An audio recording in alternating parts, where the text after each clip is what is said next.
हरे कृष्णा। सभी वैष्णव भक्तजनों को मेरी तरफ से दंडवत प्रणाम। आज की कथा का विषय है कि सारा गौरव भगवान का ही है। तो आइए हम सब श्रवण करते हैं कि याद रखो, मन के मलों में सबसे बड़ा और गहरा चिपका हुआ मल है तो अहंकार है। ये सहज ही दूर नहीं होता। इसके नाश के लिए लगातार जी तोड़ जतन करना पड़ता है। परंतु जब तक अहंकार रहता है तब तक साधना सिद्ध नहीं हो सकती। अहंकारी का जरा सा ही हुंकार से ही किया कराया सब चौपट हो जाता है। अहंकार का नाश होता है और अपने गौरव या बड़कपन का त्याग करने से बात का भी यही है। मनुष्य के पास अपने बड़कपन की वस्तु ही कौन सी है? यदि कहीं कोई कुछ गौरव है तो वह श्री भगवान का ही है। जो मनुष्य मोहवश भगवान के गौरव को छीनकर अपने में आरोप करने की चेष्टा करता है वह अहंकार के वश में हो जाता है, और जहाँ अहंकार का अंकुर पैदा हुआ वहीं सारे पुण्य नष्ट हो जाते हैं। अहंकारांकुरस्य अग्रे तदा पुण्यम न तिष्ठति। याद रखो, भगवान को छोड़कर और किसी का भी सहारा ऐसा नहीं है जो तुम्हारी सारी विपत्तियों का समूल नाश कर दे। एकमात्र भगवान है जो तुम्हारी विपत्तियों का नाश कर सकते हैं। यहाँ तक कि साधन करने वाला पुरुष भी यदि यह मानता है कि इस साधन के बल से मैं सारी बाधा विपत्तियों से छूट जाऊंगा तो वह भी गलती करता है। सर्व विपद्यंजना तो एकमात्र भगवान ही है। उनकी अहेतुकी और असीम दया पर विश्वास करके उन्हीं की दया का आश्रय करके साधन भजन करना चाहिए। याद रखो, श्री भगवान मंगलमय है।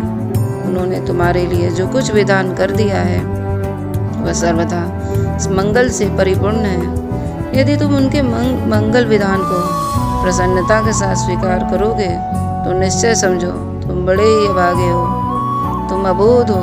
तुम्हें वह बुद्धि ही कहाँ है कि तुम जिससे तुम अपनी सच्ची भलाई बुराई का समझ ना सको। इसी से दया सागर सर्वज्ञ भगवान ने तुम्हारा सारा भार अपने ऊपर ले रखा है। तुम्हारा तो बस यही काम है कि तुम उन मंगलमय श्री चरणों में अपने आप को समर्पित कर दो और पूर्ण रूप से निर्भय तथा निश्चिंत होकर उनके प्रत्येक विधान का सानंद सिर चढ़ाते रहो। याद रखो, जिसका हृदय संकीर्ण है, जो दूसरों की स्वीकृति, संपत्ति, शांति और उन्नति को देखकर सदा जलता रहता है, जो दूसरों की हानि में आनंद का लाभ लेता है, वह न तो कभी परमार्थ पर पथ पर अग्रसर हो सकता है और न ही कभी असली सुख का ही मोह देख सकता है। अतः उनके इन क्षुद्र और नीच विचारों का त्याग करके हृदय को विशाल बनाओ। दूसरों की उन्नति ही अपनी उन्नति है। मंगल में ही अपना मंगल और संपत्ति में ही अपनी संपत्ति समझकर प्रसन्न होते रहो एवं सदा सच्चे हृदय से यही चाहो कि संसार भी सभी जीव सच्ची श्री कीर्ति, संपत्ति, उन्नति और सुख शांति को प्राप्त करे। याद रखना, जब कभी तुम पर विपत्ति आई है तब विपत्ति हारी भगवान सदा तुम्हारी रक्षा के लिए तुम्हारे पीछे खड़े होते हैं। तुम जो अपने सामने एक घना अंधकार देखते हो ना, वो तो तुम्हारी अपनी ही छाया है। भगवान के उस परम प्रकाश में दिव्य रूप को देखो जो अपनी विशाल भुजा पसारे हुए तुम्हें अपनी छाती से चिपका कर सदा के लिए सुखी करने को तैयार खड़े हुए हैं। याद रखना भक्तों, विकार रूप प्रकृति में स्थिति सभी जीव भूल से भरे हैं। किसी में कम तो किसी में अधिक है। दोष सभी में रहते हैं। तुम कितने ही भले क्यों न हो, सर्वथा निर्दोष नहीं हो सकते। अतः किसी भी दूसरे को दोष मत देखो। दिख जाए तो उसकी निंदा मत करो। देखो, तुम्हारे अंदर वैसे ही दोष है या नहीं।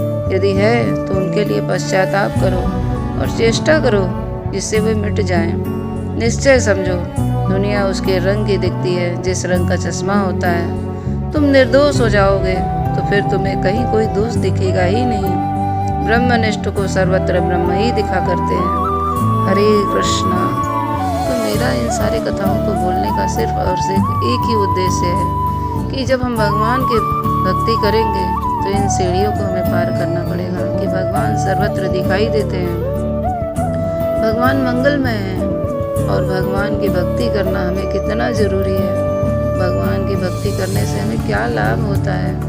और जब हम माला करेंगे, भगवान की सेवा करेंगे, उन्हें भोग आरोपित करेंगे, तो इन सारे कलमशों से जो हमारे अंदर के कलमश हैं वो सब धुलने शुरू हो जाएंगे। और जब धुलेंगे तो हम भगवान के और नज़दीक और करीब बढ़ते चले जाएंगे। तो मेरा यही उद्देश्य है कि हम सब इन कथाओं का श्रवण करें और भगवान के मंगलमय विधान को स्वीकार करके उनके नाम का जप करें, जो 16 अक्षरों का नाम है। और ये कलयुग में यही नाम से हमारा उद्धार होगा। वो नाम है हरे कृष्णा कृष्ण कृष्ण हरे हरे, हरे राम राम राम हरे हरे।